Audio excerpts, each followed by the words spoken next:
నమస్తే, welcome to doctor సలహా. ఈరోజు మనం ప్రముఖ కిడ్నీ మరియు మూత్రకోశ వ్యాధి నిపుణుల గారి సలహాలను సూచనలను తెలుసుకుందాం. ప్రస్తుతం మనతో ఉన్నారు doctor Talamanchi Vinod Kumar Reddy, MS general surgery, DNB urology, general laparoscopic surgeon గారు. ఈరోజు డాక్టర్ సలహా కార్యక్రమంలో యూరినరీ ఇన్కాంటినెన్స్ అనే దాని గురించి వివరంగా డాక్టర్ గారిని అడిగి తెలుసుకుందాం. నమస్తే, నేను మీ doctor Vinod Kumar Reddy, urologist, Siddhartha hospitals, Gudur. పోయినసారి మనం కిడ్నీ స్టోన్స్ గురించి డిస్కస్ చేసుకున్నాము. తర్వాత యూరిన్ బ్లాక్ అంటే యూరినరీ రిటెన్షన్ గురించి మాట్లాడుకున్నాము. ఇప్పుడు ఈసారి మనము యూరినరీ ఇన్కాంటినెన్స్ అంటే యూరిన్ లీక్ గురించి తెలుసుకున్నాము.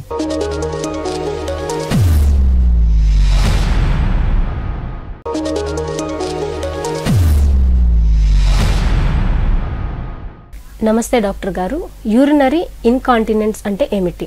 యూరిన్ లీక్ మనకు చాలా కామన్ ప్రాబ్లం అండి. యూరిన్ వచ్చేటప్పుడు మనం కంట్రోల్ చేసుకోగలుగుతాము.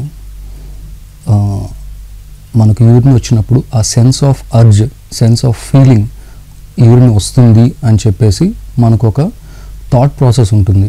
కానీ లీక్ అయ్యే వాళ్ళకి థాట్ ప్రాసెస్ వచ్చి వాష్రూమ్ వెళ్ళే లోపలికే యూరిన్ లీక్ అయిపోతుంది.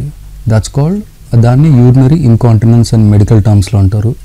యూరిన్ లీక్ అని మనకు లేమన్ టర్మ్స్లో మనం అనుకోవచ్చు.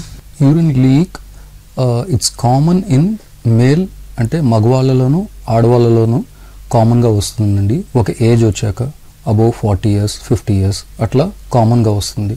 కానీ ఉమెన్లో ప్రెగ్నెన్సీ తర్వాత కూడా లీక్ కామన్గా ప్రజెంట్ అవుతుంది.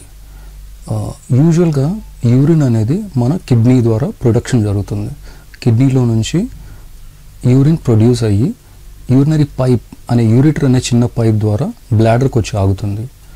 బ్లాడర్లో యూరిన్ స్టోర్ అవుతుంది. యూరిన్ స్టోర్ అయ్యాక మనకు బ్లాడర్ ఫిల్ అయినప్పుడు approximately around 300 ml 250 to 300 ml fill అయినప్పుడు మనకు బ్రెయిన్కి సిగ్నల్స్ వెళ్తాయి. సో ఇట్లా బ్లాడర్ ఫిల్ అయింది అని చెప్పేసి. So brain sees a clear area where there is a sense వచ్చినప్పుడు వచ్చేసి మనకు క్లియర్ ఆ యూరిన్ పాస్ చేయాల్సిన థాట్ వచ్చినప్పుడు, so then we go to the washroom and we void. This a normal procedure. ఇక్కడెక్కడ లీక్ ఉండదు. ఇట్లాంటి నార్మల్ దాంట్లో వచ్చేసి లీక్ మీకు ఉండదు అనమాట. కానీ when this process is disrupted, అంటే ఈ ప్రాసెస్కి ఎక్కడైనా బ్లాక్ జరిగినా, ఇబ్బంది జరిగినా, దానివల్ల మాత్రం యూరిన్ లీక్ అవుతుంది. ఎట్లాగనంటే నర్వస్ సిస్టమ్ డ్యామేజ్ జరిగినా కానీ, బ్లాడర్ ఫంక్షన్ డ్యామేజ్ జరిగినా కానీ, పెల్విక్ ఫ్లోర్ మజిల్స్ డ్యామేజ్ జరిగినా కానీ, ప్రాస్టేట్ కారణంగా కానీ ఇట్లాగా యూరిన్ లీక్ అవుతుందన్నమాట.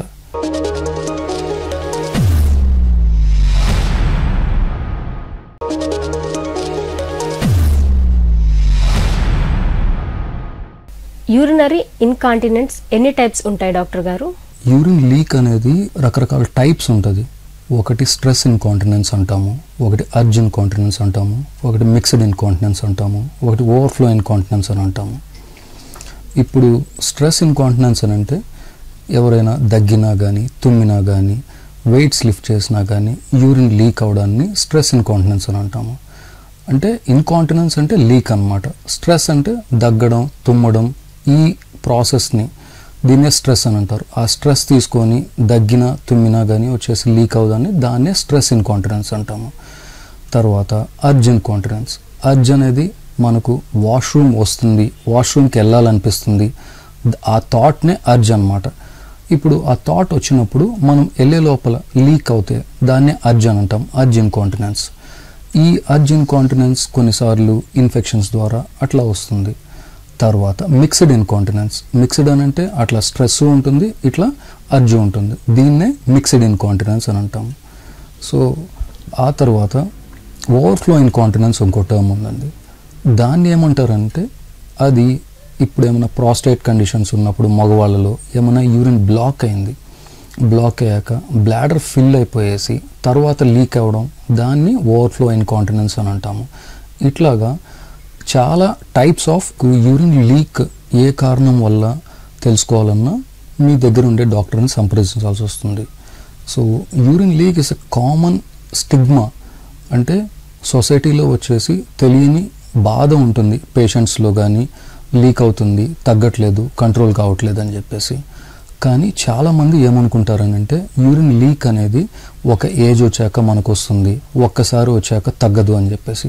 అట్లా ఏం కాదండి. అన్ని కండిషన్స్లో వచ్చేసి యూరిన్ లీక్ అనేది తగ్గకుండా అట్లా ఏముండదు. There are many conditions where the urine leak can be treated and controlled అన్నమాట. సో దీనివల్ల మనము ఫస్ట్ యాక్చువల్గా దీన్ని భయపడాల్సిన కండిషన్ అయితే కాదు, అసహ్యంగా ఫీల్ అవ్వాల్సిన కండిషన్ అయితే కాదు.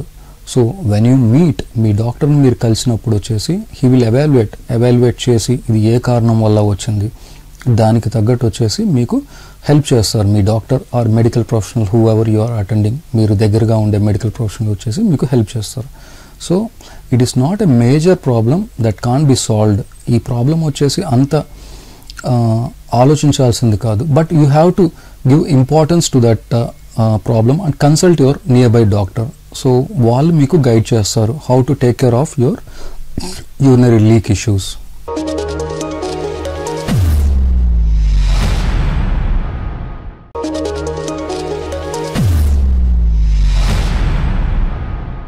డాక్టర్ గారు, యూరినరీ ఇన్కాంటినెన్స్ లక్షణాలు ఎలా ఉంటాయి? యూరినరీ ఇన్కాంటినెన్స్ ఆర్ లీక్, ఈ లీక్కి చాలా సిమ్టమ్స్ ఉంటాయి. ద మోస్ట్ కామన్ ఇస్ మనము వాష్రూమ్కి వెళ్ళే లోపలికే దాన్ని లీక్ అవ్వడం, అంటే యూరిన్ వస్తున్నట్టు అనిపిస్తుంది కానీ బాత్రూమ్కి వెళ్ళే లోపలే లీక్ అవుతుంది. దీన్ని అర్జ్ ఇన్కాంటినెన్స్ అంటాం. అట్లాగే వెయిట్స్ లిఫ్ట్ చేసినా కానీ యూరిన్ లీక్ అవుతుంది, దగ్గినా కానీ యూరిన్ లీక్ అవుతుంటుంది, తుమ్మినా కానీ లీక్ అవుతుంది. యూరిన్ ఇన్ఫెక్షన్స్ కూడా ఉంటాయి, పొత్తి కడుపులో నొప్పి కూడా ఉంటుంది. ఇట్లాగా పలు సిమ్టమ్స్ ఉంటాయి అన్నమాట. యూరిన్ లీక్కి ప్రజెంట్ చేసేది పలు సిమ్టమ్స్ ఉంటాయి. సో మనము దీన్ని సిమ్టమాటిక్గా ఇట్లా ఉంటారు.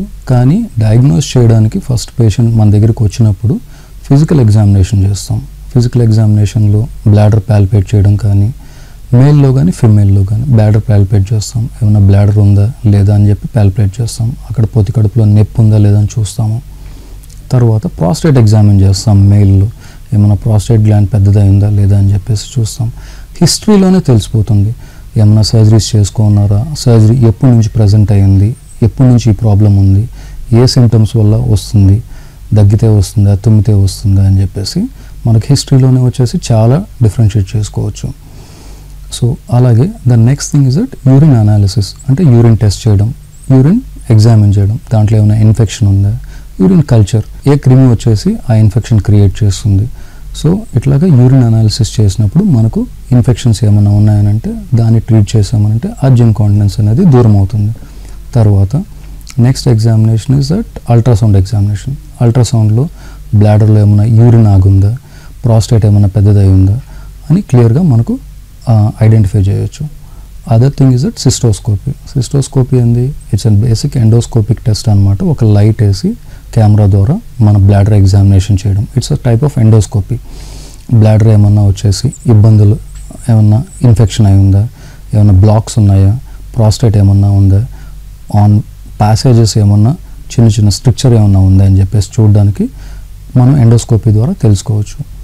ఆ తర్వాత యూరోడైనమిక్ ఎగ్జామినేషన్. ఈ డైనమిక్ ఎగ్జామినేషన్ ఏంటంటే ఒక చిన్న ట్యూబ్ పాస్ చేసి మన బ్లాడర్ కెపాసిటీని టెస్ట్ చేస్తుంది అనమాట. మసిల్ కెపాసిటీ బాగుందా లేదా అని చెప్పేసి టెస్ట్ చేస్తుంది. ఇది one of the most important test, minimal invasive test, కానీ it's one of the most important test, urodynamic test అంటాం. అట్లాగే ప్యాడ్ టెస్ట్ అంటాం అనమాట. ప్యాడ్స్ వేసినప్పుడు వచ్చేసి ఎన్ని ప్యాడ్స్ వెట్ అవుతున్నాయి, ఎన్ని ప్యాడ్స్ వచ్చేసి ఫిల్ అవుతున్నాయి అని చెప్పి కౌంట్ చేసి దాన్నే ప్యాడ్ టెస్ట్ అని అంటాం. యూరిన్ లీక్ పేషెంట్స్లో మనం తెలుసుకునే దానికి ప్యాడ్ టెస్ట్ యూస్ఫుల్ అవుతుంది.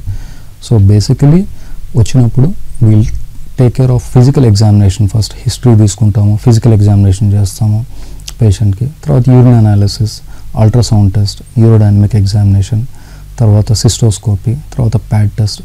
ఇలాగా ఎక్కడైనా వీటి ద్వారా వచ్చేసి మనకు ఏ టైప్ ఆఫ్ ఇన్కాంటినెన్స్ ఉంది, ఐదర్ స్ట్రెస్సా, అర్జ్ ఇన్కాంటినెన్సా, మిక్స్డ్ ఇన్కాంటినెన్సా, మిక్స్డ్ లీకా, లేదా ఓవర్ఫ్లో ఇన్కాంటినెన్సా అని చెప్పి మనం తెలుసుకోవచ్చు. ఇవి సిమ్టమ్స్ అండ్ డయాగ్నోస్ చేసే పద్ధతులు.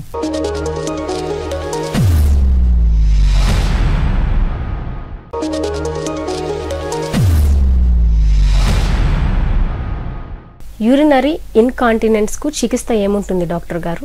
ఇప్పుడు ఫస్ట్ యాక్చువల్గా యూరిన్ ఇన్కాంటినెన్స్, యూరిన్ లీక్ అంటే ఏదో తెలుసుకున్నాము.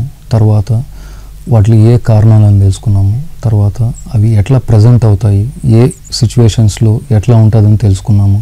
వాటిని ఎట్లా డయాగ్నోస్ చేయాలని చెప్పేసి తెలుసుకున్నాము. Now how do you manage, ఎట్లా దీన్ని ట్రీట్ చేస్తాం, మేనేజ్ చేస్తాం అని చెప్పేసి. Usually it can be differentiated into first medical managements, ఏమైనా మెడిసిన్స్ ఇస్తాము. తర్వాత next is life style changes. Final is that any surgical procedure. ఇట్లాగా కొన్ని కండిషన్స్కి ఇట్లా ఇన్ఫెక్షన్స్ ఉన్నాయి, వీటికి మెడిసిన్స్ ఇచ్చినప్పుడు ఇవి కంట్రోల్ అవుతుందన్నమాట. అట్లాగే తర్వాత సో త్రూ మెడిసిన్స్ ద్వారా మనం కంట్రోల్ చేయొచ్చు. Next is that lifestyle changes. Lifestyle చేంజెస్లో it is like the amount of water you drink, దాన్ని మనం కంట్రోల్ చేయొచ్చు అనమాట. అట్లాగా బ్లాడర్ ట్రైనింగ్ ఎక్సర్సైజెస్ ఇవ్వచ్చు. సో ఇట్లాగా we can give after lifestyle modifications. ఈ మోడిఫికేషన్స్ వల్ల కూడా యూరిన్ ఇన్కాంటినెన్స్ అనేది కంట్రోల్కి వస్తుంది. అట్లాగే ఫైనలీ ఏమీ లేనప్పుడు last alternative is that it is that surgical procedures అనమాట. ఉమెన్లో కానీ స్లింగ్ ఆపరేషన్స్ అని ఉంటాయి అన్నమాట. అట్లాగా ఆర్టిఫిషియల్ స్పింక్టర్ సర్జరీ అని చెప్పేసి మెన్లో ఉంటుంది. So there is nothing like directly surgery అనేది ఏముండదు. First when the patient comes, medical management ఏమైనా ఉందని చూసుకుంటాము. Then will try to teach them how to change their lifestyle. Then finally surgery. Surgery is a last option, but we'll try to take care of the patient's incontinence with mostly medical and lifestyle changes.